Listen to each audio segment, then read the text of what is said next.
Now, what is cybersecurity?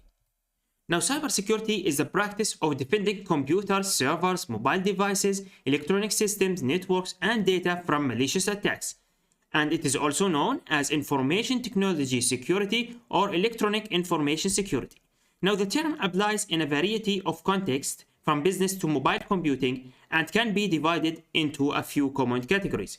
Now, the categories, the first thing, which is the network security. Now, it is the practice of securing a computer network from intruders, whether targeted attackers or opportunistic malware. Now we have the application security. Now, it focuses on keeping software and devices free of threats.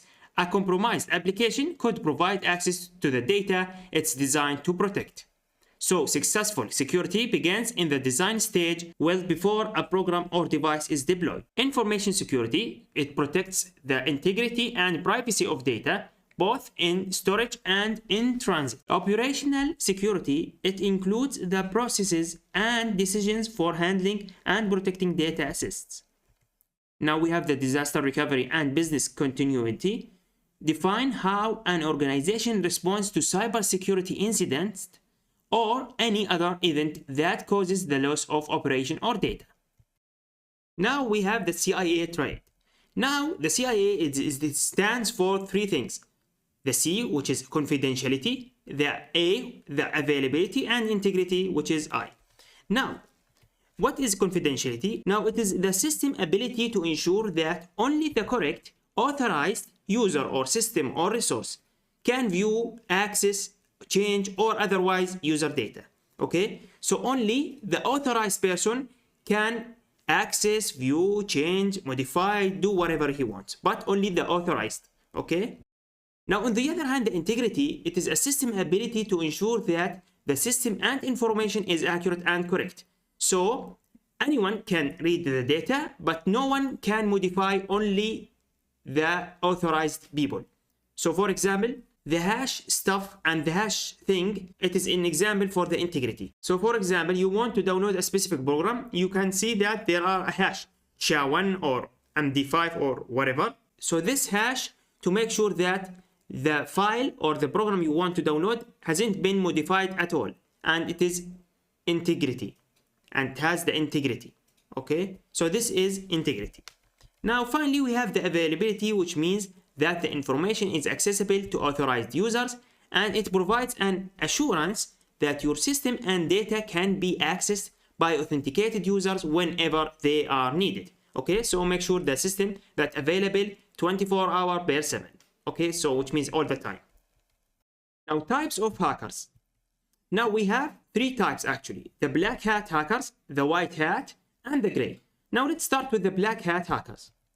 Now the black hat hacker is individual who attempts to gain unauthorized entry into a system or network to exploit them for malicious reasons.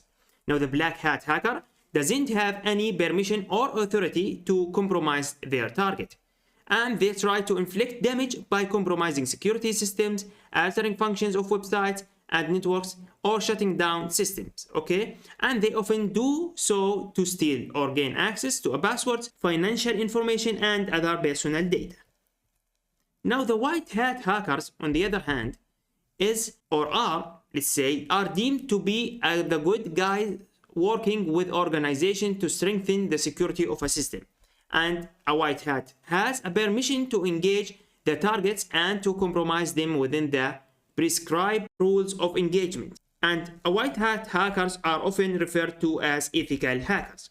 Now the difference between white hat and the black hat: the white hat has permission, and it is to strengthen the security of system for specific organizations.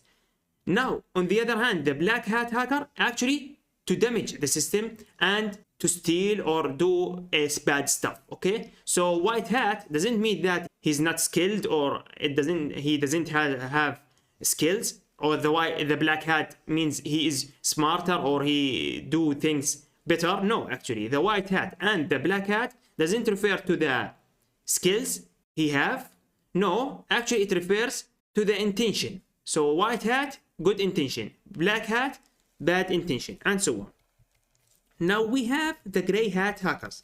Now actually these exploits networks and computer systems in a way that black hats do, but do so without any malicious intent. So it is closing all loopholes and vulnerabilities to law enforcement agencies or intelligence agencies, and usually gray hat hackers surf the net and hack into computer systems to notify the administrator or the owner that their system contains one or more vulnerabilities that must be fixed immediately. Okay, so the intention here is good, but they didn't have permission, so that's why we called them, or they called them, a gray hat hackers. Now it's time to talk about hacking methodology. Now the first thing, which is the footprinting. Now it is the process of using passive methods of gaining information about the target system prior to performing the attack.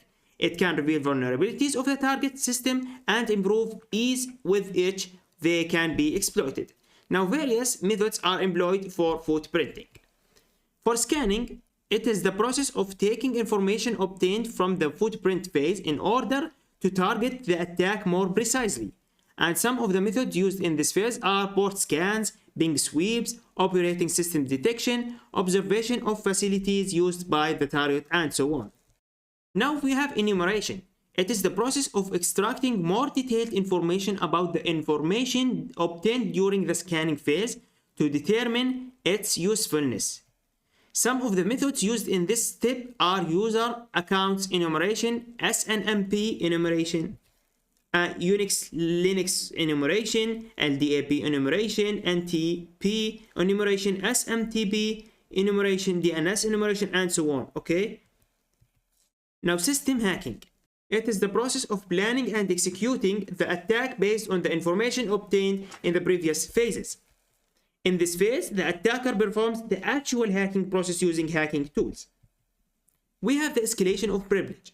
It is the process of obtaining privileges that are granted to higher privileged accounts like the root or the admin than the attacker broke into originally.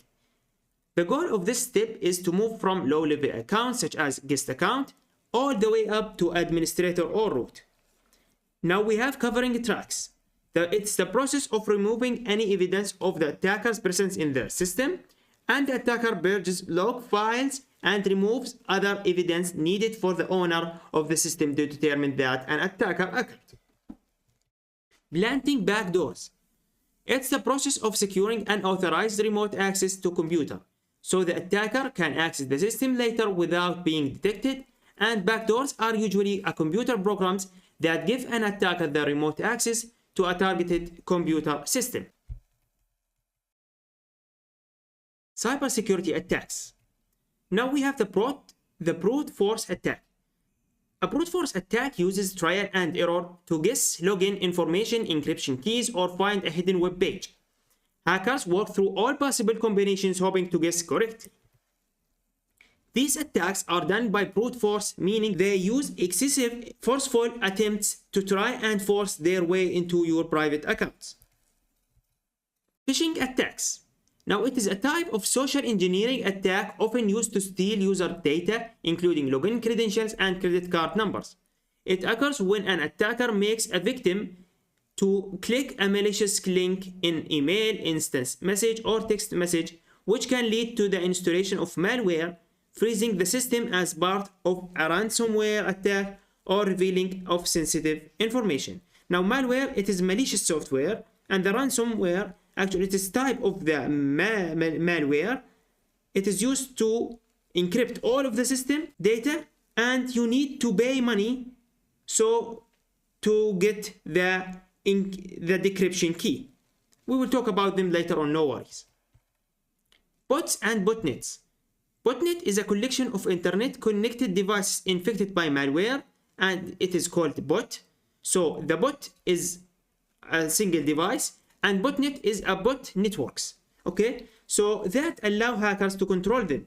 Cyber criminals use botnets to instigate botnet attacks, which include malicious activities such as credential leaks, unauthorized access, data theft, and DDoS attacks. And these are the most important one, actually, the denial of service attacks. Now it's time to talk about DOS or DDoS, and the difference is that DOS attack floods a server with traffic, making a website or resource unavailable, the DDoS, which is the distributed denial of service, is a DOS attack that uses multiple computers or machines to flood a targeted resource. So the only difference between them, DOS is it is a single computer or a single machine. DDoS, which is the distributed, we use multiple computers or machines. Man-in-the-middle attacks. It is attack when an attacker intercepts communications between two parties, either to secretly eavesdrop or modify traffic traveling between the two. And attackers might use man-in-the-middle attacks to steal login credentials or personal information, spy on the victim, or sabotage communications or corrupt data. We have SQL injections. The SQL injection is a code injection technique that might destroy your database, and it is one of the most common web hacking technologies, and it is the placement of malicious code in SQL statement via web page input. Cybersecurity malware. Now we have the virus and worms. So the primary difference between virus and worm is that viruses must be triggered by activities of their host, whereas worms are standalone malicious software that can self-replicate and propagate independently as soon as they have breached the system.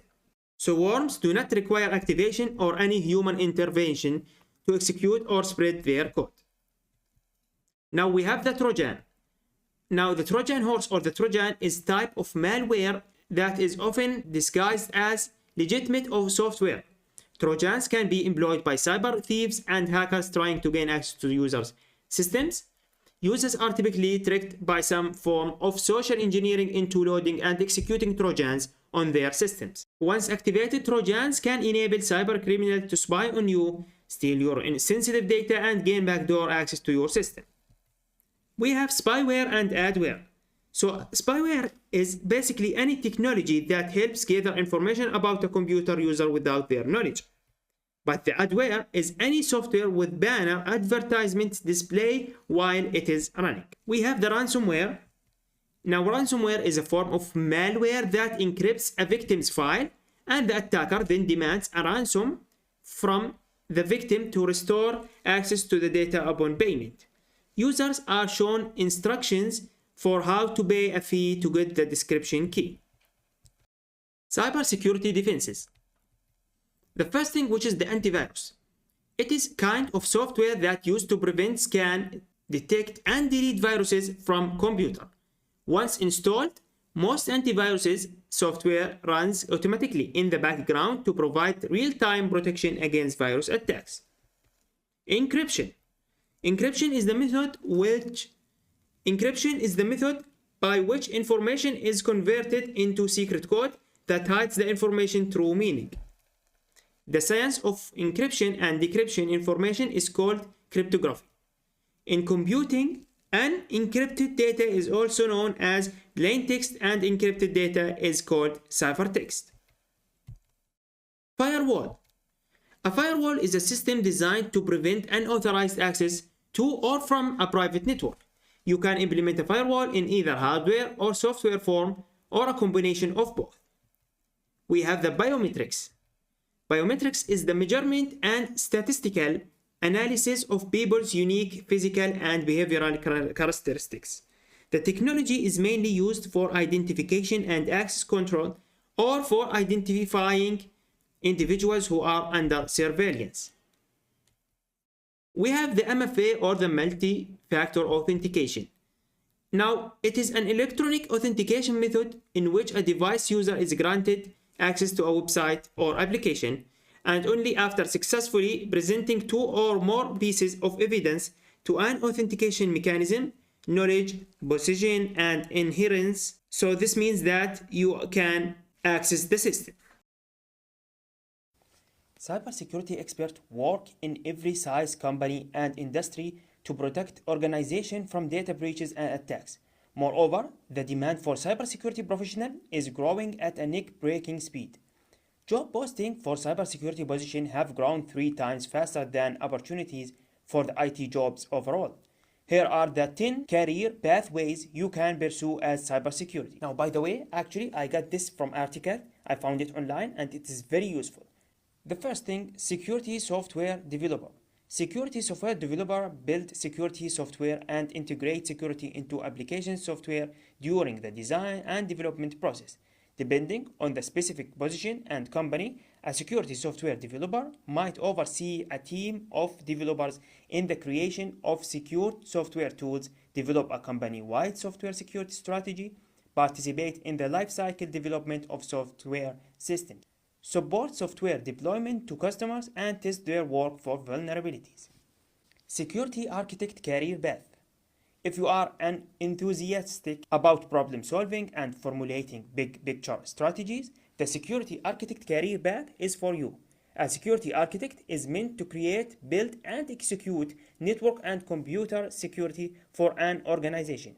Security architects are responsible for developing complex security framework and ensuring that they function effectively. They design security systems to counter malware, hacking, and DDoS attacks. Security consultant. A security consultant is a catch-all cybersecurity expert. They evaluate cybersecurity threats, risks, problems, and give possible solutions for different organizations and guide them in protecting and securing their physical capital and data. Security consultant must not be too rigid and must be a tech savvy. They deal with wide range of variables when assessing security systems across diverse companies and industries. Information security analysts are the frontline defense of networks. Information security analysts put firewalls and encryption in order to protect breaches, constantly monitoring and audited systems for unusual activities. Ethical hackers normally hold a CEH certificate and are given license by their employers to try and infiltrate the security of their system. The idea is that they use the same techniques as malicious black hat hackers to test existing security protocols. If they are successful, upgrades can then be developed and implemented. Computer forensics analysts focus on cybercrime, an ever-growing phenomenon. They work with law enforcement agencies in both public and private sector organizations and are asked to undertake a wide variety of tasks, including recovering deleted files, interpreting data linked to crime, analyzing mobile phone records, pursuing data trace. The computer forensics analyst must keep a well-detailed record of their investigation and often provide evidence in court. Chief Information Security Officer is normally a mid-executive level position whose job is to manage the affairs operation of a company's organizing IT security division. CISOs are usually responsible for planning, coordinating, and directing all computer network and data security needs of their employers. The CISOs work directly with the management to determine an organization's custom cybersecurity demands. The CISOs are usually saddled with the responsibility of assembling an effective staff of security professionals, which means that the position requires an individual with strong background in IT security architecture and strategy, as well as effective communication and human resource skills. Penetration tester is the proactive, authorized employment of testing producers on the IT system to identify system flaws. A penetration tester usually attempts to, with the permission, hack to preemptively discover operating system vulnerabilities, services, and application problems, improper configuration, and more. Before an intruder causes real damage, penetration testers or pen testers must be highly skilled, often using testing tools of their own design to break into the systems under watch, and the penetration tester actually required to keep accurate records of their activities and discovered vulnerabilities. IT security consultant meet with clients to advise them on how to protect their organization, cybersecurity objective best effectively and cost effectively. IT security consultants are often employed by smaller firms and agencies that cannot afford to handle their security issues in-house, but are also employed by big corporations to supplement their security teams and provide impartial outside perspective to current system challenges. The security systems administrator responsibility is a bit similar to many cybersecurity jobs: installing, administrating, maintaining and troubleshooting computer, network, and data security systems.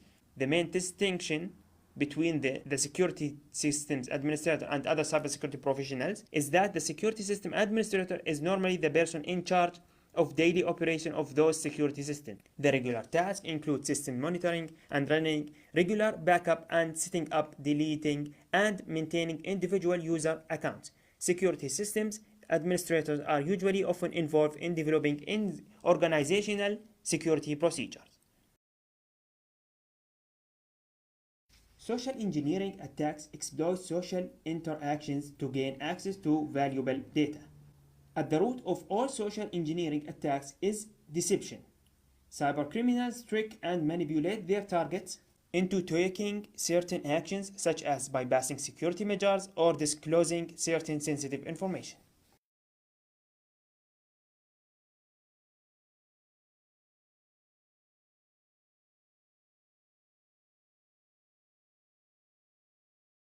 Many retailers use third parties for services such as payment processing.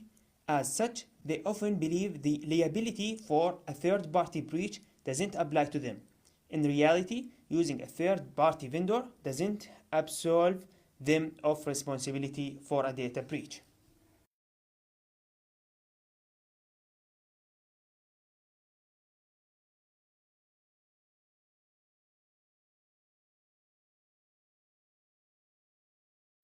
Many attacks start with outdated software. For this reason, not staying up to date with software patches leaves companies vulnerable to any number of information security breaches. As soon as attackers learn of a software vulnerability, they can exploit it to launch a cyber attack.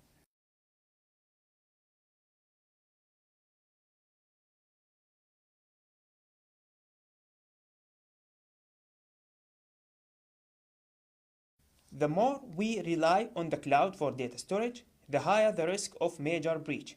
Cloud services are vulnerable to a wide range of cyber attacks. This includes account hijacking and denial of service, the DOS attacks, which prevent companies from being able to access their data.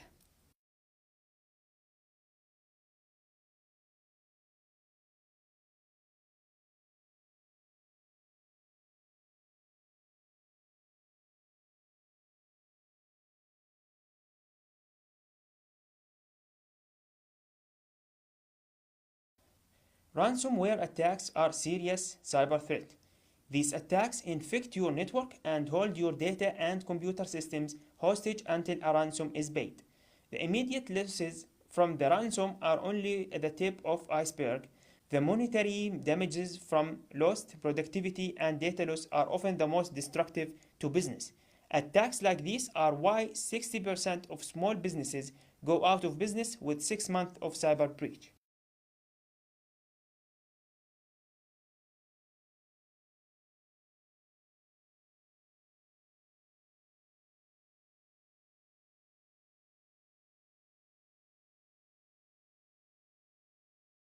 Simply meeting data compliance standard is not the same as continuous and robust protection. For example, many companies need to meet payment card industry data security standard PCI DSS for their annual audit. However, this is not necessarily representative of their usual standard of protection. According to Verison's PCI compliance report, 4 out of 5 companies failed to maintain compliance at their intern assessment. These were the same companies that previously met compliance standards. Companies that were deemed PCI DSS compliant still suffered from cybersecurity breaches, some just weeks after they were certified. As these companies have learned, meeting adequate legal standard is not a substitute for cyber protection.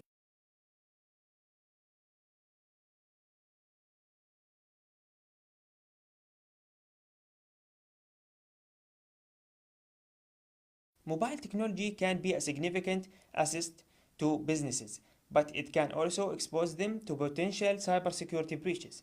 Findings from a recent mobile security report conclude that 1 in 5 organizations suffer from mobile security breaches. The majority of these attacks came from a malware and malicious Wi Fi.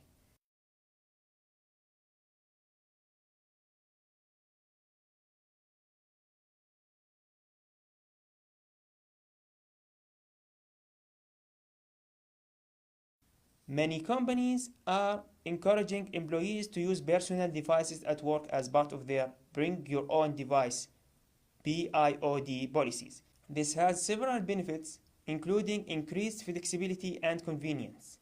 Some even claim it helps to increase productivity and morale.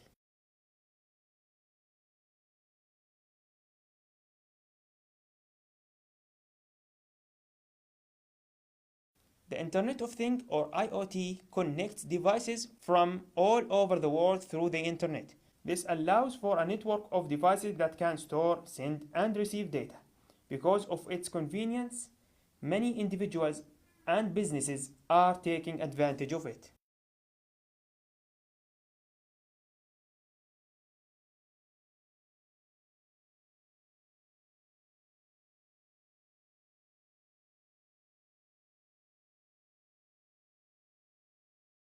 Not all threats to cybersecurity come from a software. The pace at which software updates are released can make it difficult for the hardware to keep up. This in turn creates exposures that can put companies' data at risk. As hardware becomes obsolete, many outdated devices will not allow updates with the latest patches and security measures. Devices that rely on older software are more susceptible to cyber attacks, creating a major potential vulnerability.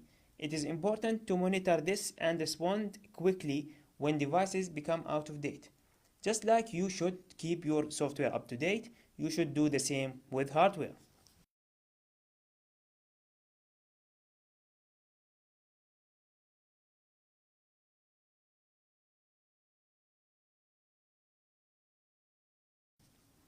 Now 10 cybersecurity best practices. Cybersecurity best practices encompass some general best practices like being cautious when engaging in online activities, abiding by company rules, and reaching out for help when you encounter something suspicious. Now here's a deeper dive into 10 cybersecurity best practices for businesses that every employee should know and follow. Alright, I will leave you read them out. We will start them one by one. Alright.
you.